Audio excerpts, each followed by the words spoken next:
que a su vez se van a traducir precisamente en esto, en los sabores. Y de los sabores, pues vamos a observar que tenemos 5 grupos: el sabor salado, el ácido, el dulce, el amargo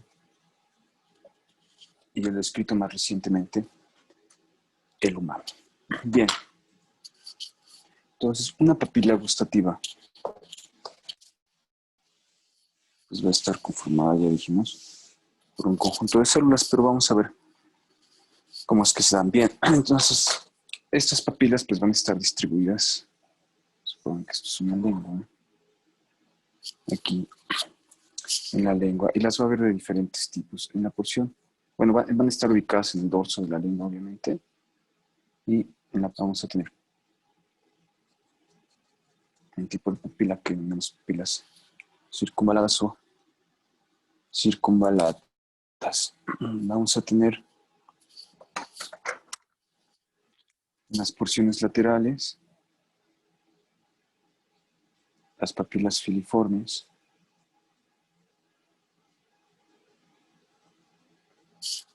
y las papilas foliadas. Y en la porción más anterior, aquí vamos a encontrar las papilas fujiformes. Aunque esta es una descripción morfológica, no funcional, pero pues vamos a ver que su distribución tiene que ver un poco con la predominancia de los sabores que son captados. Bien, entonces, cientos distribuidas en el dorso de nuestra lengua, pues van a estar formadas básicamente de la siguiente manera. Sobre la superficie de la lengua vamos a encontrar una estructura que se denomina poro gustativo, que es la abertura hacia la papila como tal, y dentro de esta pues vamos a encontrar pues como un racimo de células que son las que van a participar aquí. Bien, todo esto es la papila, esta es la superficie de la lengua, tenemos el poro gustativo, y aquí dentro del poro gustativo pues vamos a tener dos tipos de células. Como tales, las células gustativas, ¿okay? Y vamos a tener también células de sostén. Que las células de sostén, al igual que otros órganos, pues van a servir para nutrir o como precursoras de las células gustativas. Y estas células gustativas pues van a estar inervadas o van a tener conexiones con axones aferentes y eferentes. Bien, entonces, ¿qué sucede aquí? Las diferentes moléculas o sustancias, los diferentes estimulantes químicos, esta saliva pues va a entrar, o esta solución, esta suspensión, va a entrar a través del poro gustativo. Y dentro del poro gustativo pues vamos a poder estimular a las diferentes células receptoras que van a expresar en sus membranas diferentes tipos de receptores. Y vamos a ver cuáles son cada uno de estos y cómo es que se generan estas sensaciones. Bien, entonces cada una de las papilas distribuidas a lo largo de nuestro dorso va a funcionar de la misma manera. Capta una solución de saliva con la molécula que esté disuelta en esta, por lo tanto la saliva es un factor determinante muy importante en que podamos percibir el gusto. Un sujeto con gerostomía pues va a haber afectado también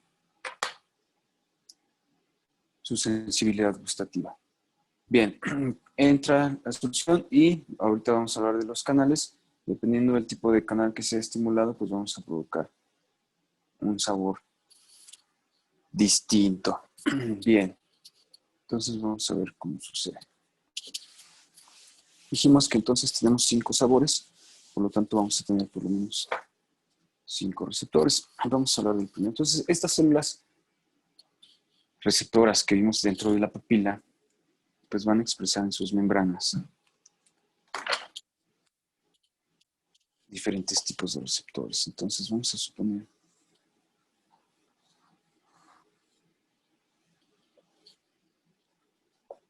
que este es un receptor para el sabor salado. Entonces, dentro de la membrana de la papila vamos a tener estas proteínas que básicamente son para el sabor salado, son receptores ionotrópicos que captan sodio o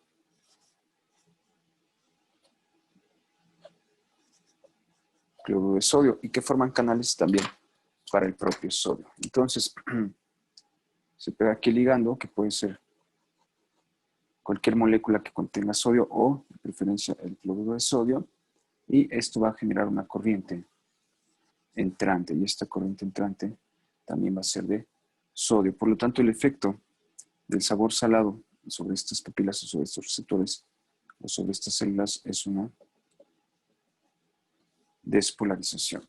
Consumimos una molécula o un alimento rico en sodio, se pega al receptor, que es un canal o un receptor ionotrópico o un canal ligando dependiente, entra sodio a la célula, se despolariza y esta célula, vamos a ponerla así, en su porción vasolateral va a tener aquí canales de calcio. Va a pasar exactamente lo mismo que hemos visto en otros tejidos. Entre el sodio se despolariza toda mi membrana hasta que alcanza el umbral de los canales de calcio. Se mete el calcio y este calcio que está entrando a mi célula va a permitir la liberación de un neurotransmisor. Este neurotransmisor va a ser captado precisamente por los axones que dijimos que llegaban aquí. Entonces, para el caso del sabor salado necesito presencia de sodio, que no solo va a activar al receptor, sino que va a entrar a través de este, despolarizo mi célula, abro canales de calcio y libero un neurotransmisor. Los neurotransmisores que normalmente vamos a liberar en el gusto van a ser aminoácidos y van a ser glutamato y o aspartato. ¿Qué sucede una vez que son captados? Bueno, pues van a viajar gustativa. Entonces el salado depende de sodio y es una corriente despolarizante. El transportador es un receptor ionotrópico que es a su vez un canal de sodio. Entonces, así como el calcio en el músculo, que es el ligando para los receptores de ranolina, que a su vez son canales de calcio, aquí el sodio es el ligando para receptores que a su vez son canales también de sodio. Bien, vamos a ver el siguiente receptor. Entonces, el salado es un receptor de tipo ionotrópico, genera una corriente de sodio. Después, el segundo sabor que tenemos es el sabor ácido. Y vamos a poner aquí la célula Perdón, Doc. con su receptor. Bien, ¿qué va a suceder Disculpe, aquí? Doc, tiene mala Adelante. señal. La imagen la vemos congelada. Sí, ok, qué bueno que me dicen. ¿En qué punto se trabó? Estaba después del poro gustativo, se dejó de ver la imagen. Ah, ok. Entonces ahorita lo repetimos. Den un segundo. Sí, si se desconecta ahorita vuelvo a entrar. Déjenme ver si puedo mejorar mi reseña.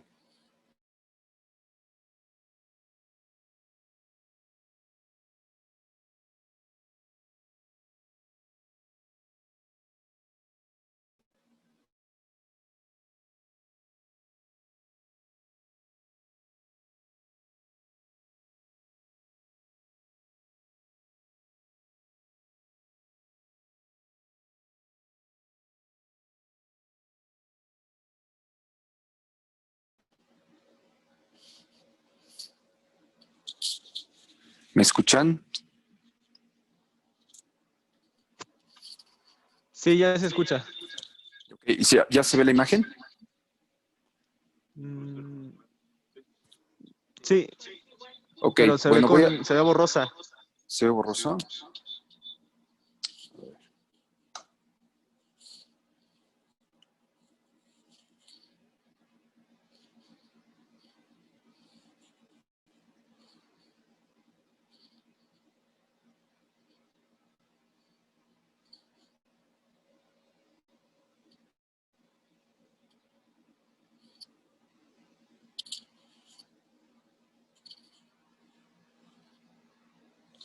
Bien, ¿ya está mejor? Sí, Doc, ya se ve un poco mejor. Ok, bien, vamos a retomarlo entonces. Bueno, estábamos aquí con lo del poro.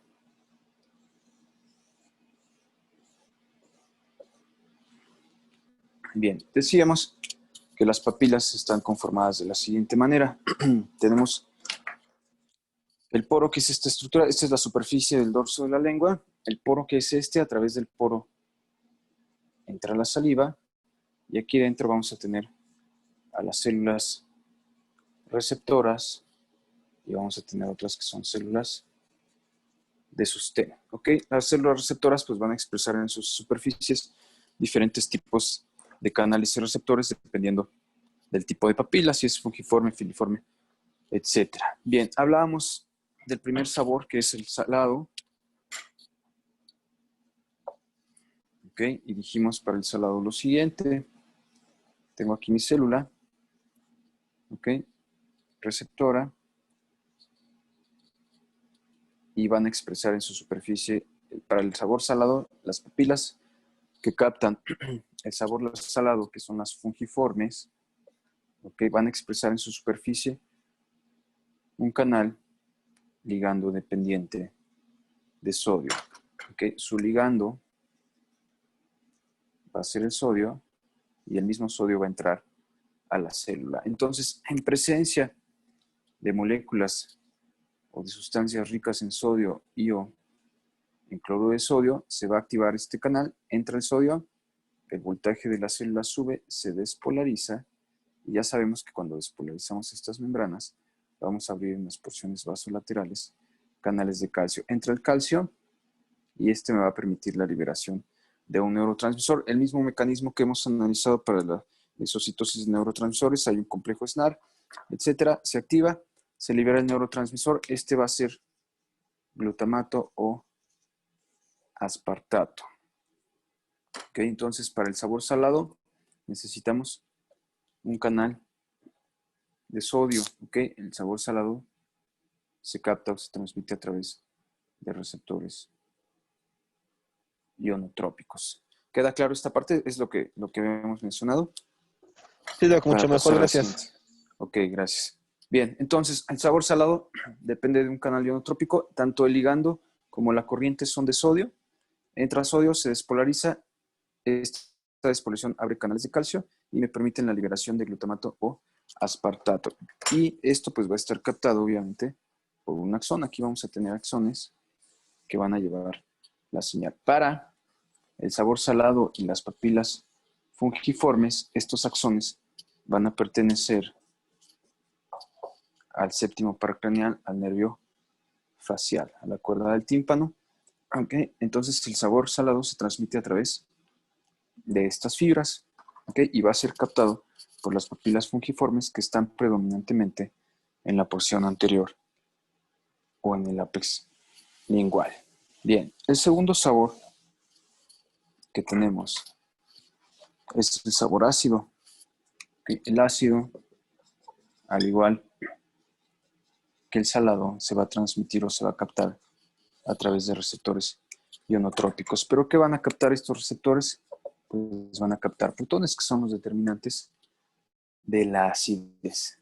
Bien, y al igual que en el ejemplo anterior, pues vamos a tener aquí la célula, ¿ok? Y en este caso voy a captar protones. Y lo mismo, el protón va a ser el ligando y también va a ser el que genera la corriente. Entonces, si tengo alimentos con un pH bajo, ¿ok?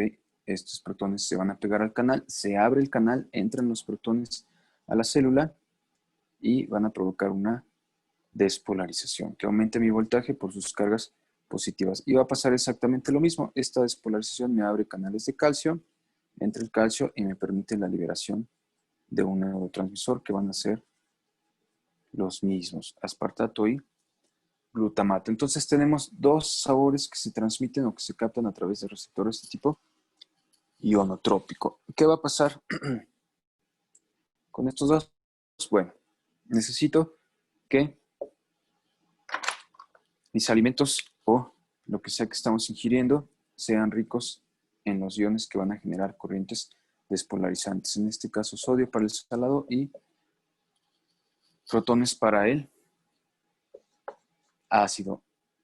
Y un factor muy importante que hemos mencionado es la presencia de saliva. Si estos iones no se disuelven en la saliva, no hay manera de que lo podamos captar, ya que no van a penetrar a través del poro gustativo. Bien, estos son los dos ionotrópicos. El resto de los sabores van a ser metabotrópicos. Bien, para el dulce y el umami, los vamos a describir aquí juntos.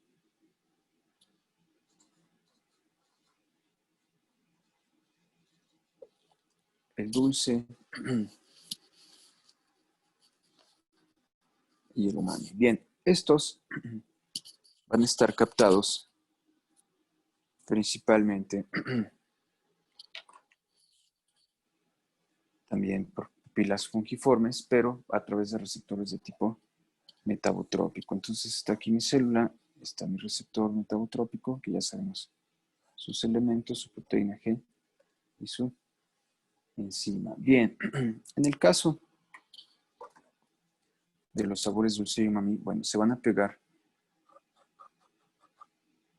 los ligandos al receptor, se van a separar sus subunidades y van a actuar sobre la adenil ciclasa. Ya sabemos que esta me va a incrementar el AMP cíclico, por lo tanto, estos receptores están acoplados a proteínas de tipo GS. ¿Okay? ¿Qué van a hacer estos receptores? Bien, si son para el dulce, pues me van a captar como tal glúcidos. Y si son para el umami, me van a captar aminoácidos, específicamente o primordialmente al propio glutamato. ¿Okay? El glutamato es el principal activador de los receptores para el sabor umami. Bien, entonces, la presencia de glúcidos o la presencia de aminoácidos me activa a este receptor acoplado a una proteína G. El resultado es un incremento de las concentraciones intracelulares de AMP cíclico, ¿ok? Y este AMP cíclico, ¿qué va a hacer? Pues va a venir a abrir precisamente un canal de calcio, se va a meter el calcio y me va a permitir la liberación de un neurotransmisor, ¿ok? ¿Qué neurotransmisor? Siempre van a ser los mismos, aspartato o glutamato. Son neurotransmisores excitatorios. Bien. Entonces, ¿qué diferencia voy a encontrar entre el dulce y el umami? Los receptores o las células o las papilas pueden ser las mismas, sin embargo, el estímulo va a ser distinto. Si tengo carbohidratos como tal, voy a activar a los receptores para glúcidos y me va a dar sabor dulce. Y si tengo aminoácidos, voy a percibir el sabor umami. Bien, entonces tenemos dos ionotrópicos y en este caso dos metabotrópicos, aunque pueden ser el mismo, bueno, los vamos a considerar como dos, uno dulce y uno umami, ya que los estímulos son distintos. Recuerden, para estos dos la proteína es de tipo GS, por lo tanto incrementa el AMP cíclico. Bien, aquí un detalle importante. Entonces está la célula, está el receptor, la proteína G y la enzima. Ya dijimos que es GS, incremento el AMP cíclico. Y para el dulce, ya dijimos que voy a tener carbohidratos. Bien, se van a pegar los carbohidratos, se despolariza. Nada más aquí hay un detalle interesante. Si utilizamos endulcorantes, okay, se va a activar de manera distinta. ¿Por qué? Porque los endulcorantes normalmente son aminoácidos, okay, no son carbohidratos como tal. Uno de los ejemplos más comunes pues, es la fenilalanina. Entonces, si utilizamos endulcorantes, se van a activar. Vamos a percibir el sabor dulce, pero se van a activar realmente los receptores umami. ¿Por qué? Por la diferencia que acabamos de describir. El dulce es activado directamente por carbohidratos y el umami por aminoácidos. Y en el caso de los endulcorantes tenemos ahí una combinación. Por eso se ha descrito últimamente, aunque antes se pensaba que eran distintos, que es el mismo receptor, pero activado por diferentes estímulos. Y por eso también el sabor del endulcorante no es tan claro o no es tan satisfactorio como el de los carbohidratos como tal. Bien, Entonces tenemos un solo receptor que puede captar carbohidratos o aminoácidos y nos puede dar dos sabores distintos. Y por último, vamos a tener al sabor amargo. El sabor amargo es el que vamos a encontrar en las papilas circunvalatas en la porción más posterior del dorso lingual. Okay. Este también va a ser captado a través de receptores metabotrópicos e igual que los anteriores, pues vamos a tener lo siguiente. Bueno, tenemos a la proteína receptora, la proteína G y a la enzima. Bien, aquí, bueno, las moléculas amargas, esto se describió principalmente con la quinina, pero las moléculas amargas se van a pegar al receptor. Ok, se desacopla su proteína, vamos a activar aquí al segundo mensajero y vamos a observar que este segundo mensajero a su vez va a abrir canales de calcio que me van a permitir la liberación del neurotransmisor que va a ser el mismo. Aquí la enzima va a ser la fosfolipasa C, por lo tanto se considera que estos receptores están acoplados a GQ, ¿ok? Por lo tanto, sus segundos mensajeros van a ser el diacilglicerol y el inositol trifosfato. En algunos textos está escrito que estos receptores son GS, ¿ok? Y se estima que puede ser algo parecido a lo que vimos en los anteriores. La mayoría mencionan que son GQ y nos vamos a quedar con estos datos. Pero por ahí, si lo revisan, pueden encontrar que algunos digan que son GS y que dependiendo del tipo de molécula que se pegue, se pueden activar. Y esto es cierto porque si yo consumo una alta cantidad de dulce, me va a provocar un sabor amargo, ¿okay? Ya sea un carbohidrato o un edulcorante. Quiere decir que pueden captar diferentes tipos de moléculas, ¿okay?, que nos pueden provocar la sensación del sabor amargo sin necesidad de ser las mismas. Entonces, cuando activamos a través de alguna otra molécula, puede ser que estemos activando a las mismas papilas, pero a través de receptores de tipo GS. Entonces, no está peleado, no es un dogma. Nos vamos a quedar con la idea de que los receptores para el amargo son GQ, pero se pueden activar mediante otro tipo de estímulos. Entonces, un exceso de dulce puede provocar un sabor de tipo amargo, pero por una vía distinta. Ya no estaría activando esta parte, sino una proteína GS, por lo tanto, AMP cíclico. Bien, vamos a concluir esta parte para pasar al olfato.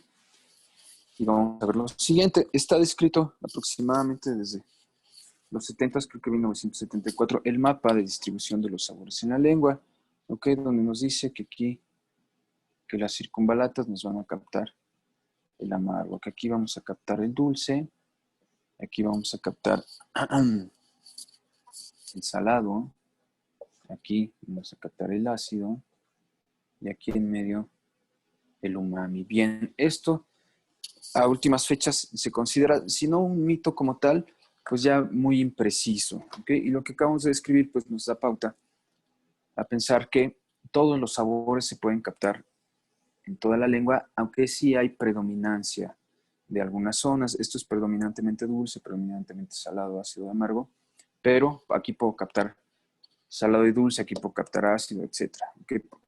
Ya no se considera un mapa tan específico, pero bueno, sigue descrito como tal y la causa por la que ha cambiado esto es precisamente que acabamos de ver que los diferentes receptores pueden ser estimulados por factores distintos. Bien, entonces estábamos mencionando que estos neurotransmisores liberados por las células neuroepiteliales de las papilas gustativas van a ser captados por diferentes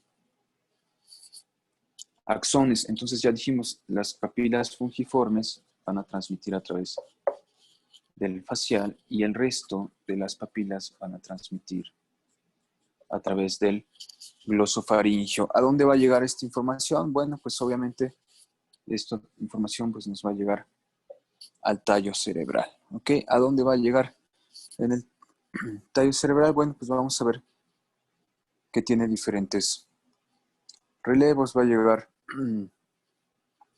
al núcleo solitario. ¿Ok? Va a llegar a los cuerpos geniculados, o al ganglio geniculado, perdón, al ganglio geniculado, ok, al ganglio petroso,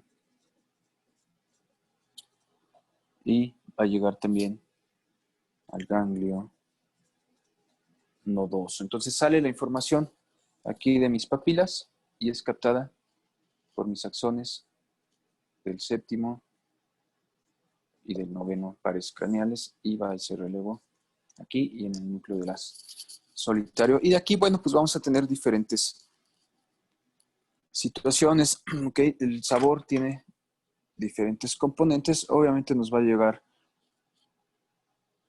a la corteza cerebral, principalmente a la unión frontotemporal, donde vamos a encontrar la corteza específica para esto, pero tiene un componente muy importante con el sistema límbico.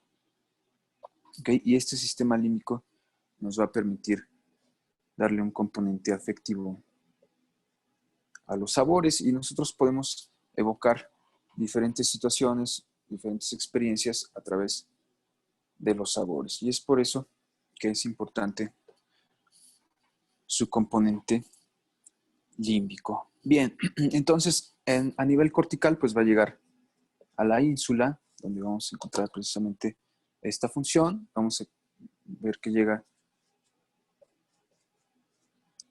a la corteza opercular y va a llegar a la circunvolución post central, donde vamos a captar precisamente aquí.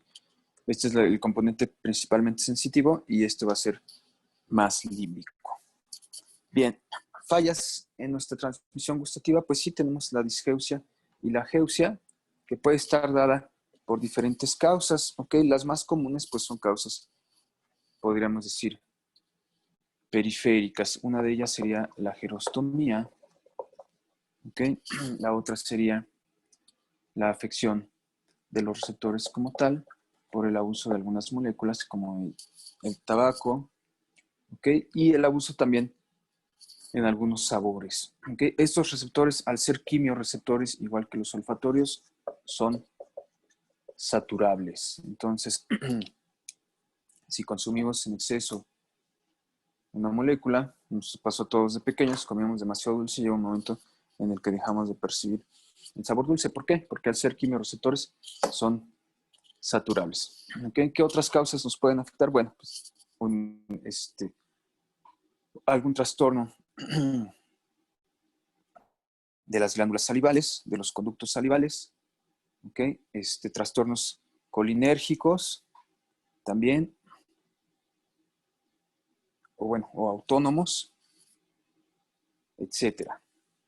Bien, recuerden, para estimular la salivación, pues vamos a requerir de un incremento en la secreción colinérgica o de un estímulo parasimpático.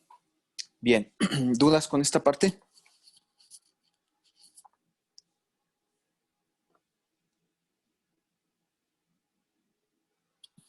No, Doc, todo bien. Muchas Ok, gracias. bien. Doc, quedan Es, 4 minutos ¿sí? de clase. Ok, vamos a reingresar, por favor. Si quieren, suspendemos de una vez para reingresar y si nos da tiempo de ver olfato, también es corto para que terminemos esta clase el día de hoy. Por favor, entonces regresamos de una vez. Ok, Doc. Gracias.